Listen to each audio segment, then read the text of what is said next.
আজকে আমাদের গন্তব্য নবদ্বীপ।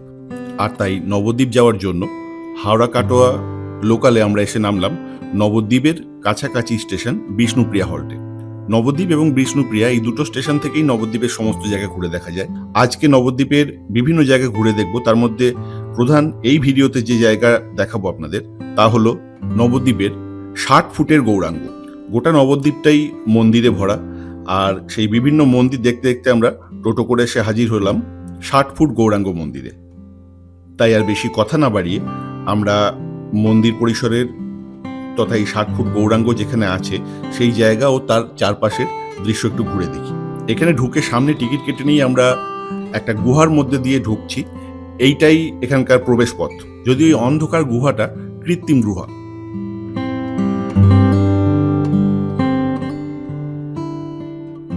ঢুকে সামনেই দেখতে পাচ্ছি সেই বিরাট শ্রী মহাপ্রভুর বিগ্রহ।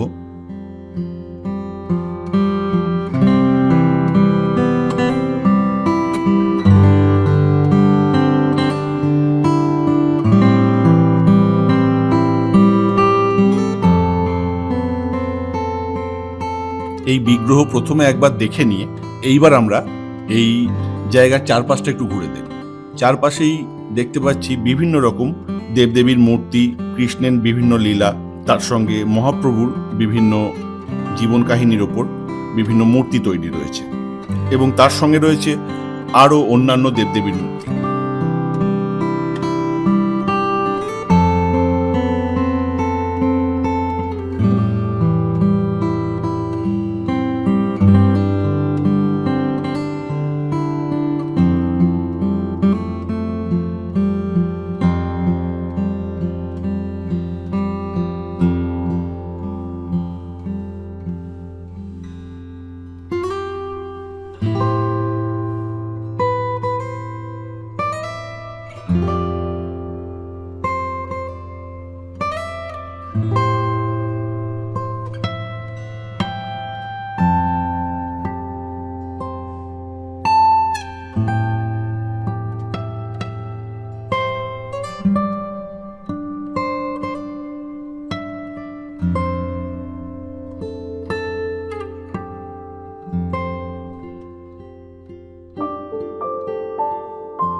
এই চারপাশ ঘোরা হয়ে গেলে আমরা দেখতে পেলাম এখানে রয়েছে একটা সুন্দর মিউজিয়াম। তাই দেরি না করে সেই মিউজিয়ামের ভেতরটা একটু দেখে নিচ্ছি।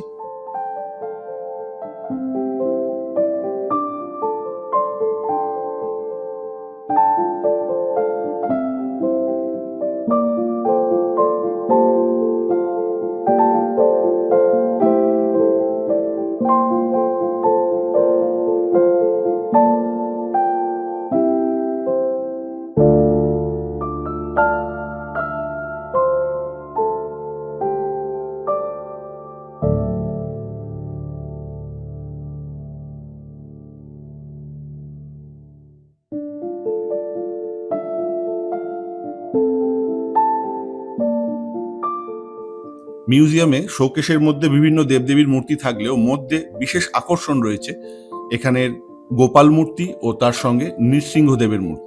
এই গোপাল মূর্তির আবার এখানকার দর্শনার্থীদের জন্য দোলাবার ব্যবস্থা আছে, অর্থাৎ গোপালের দড়ি ধরে তারা দোলাতে পারে এবং সবাই সেটাতেই এখন ব্যস্ত।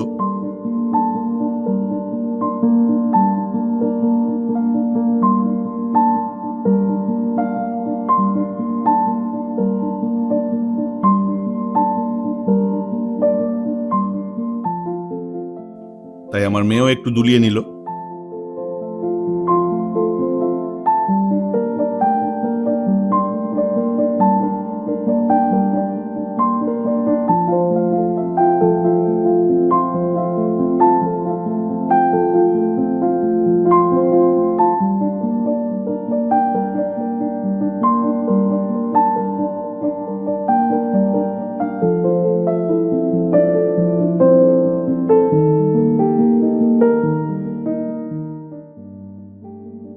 মিউজিয়াম দেখা হয়ে গেছে, এইবার আরেকবার সেই বিরাট মহাপ্রভুর মূর্তি দর্শন করে নিয়ে চারপাশের আর কিছু জায়গা যেগুলো না দেখা সেগুলো দেখে নিই।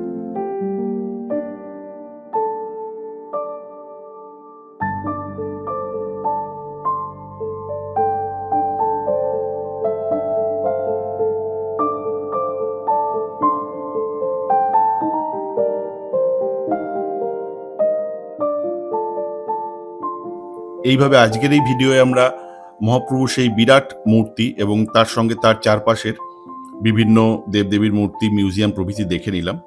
আমাদের পরবর্তী ভিডিওয়ে নজর রাখুন নবদ্বীপের বাকি সব মন্দির ও তীর্থস্থানগুলো দেখতে।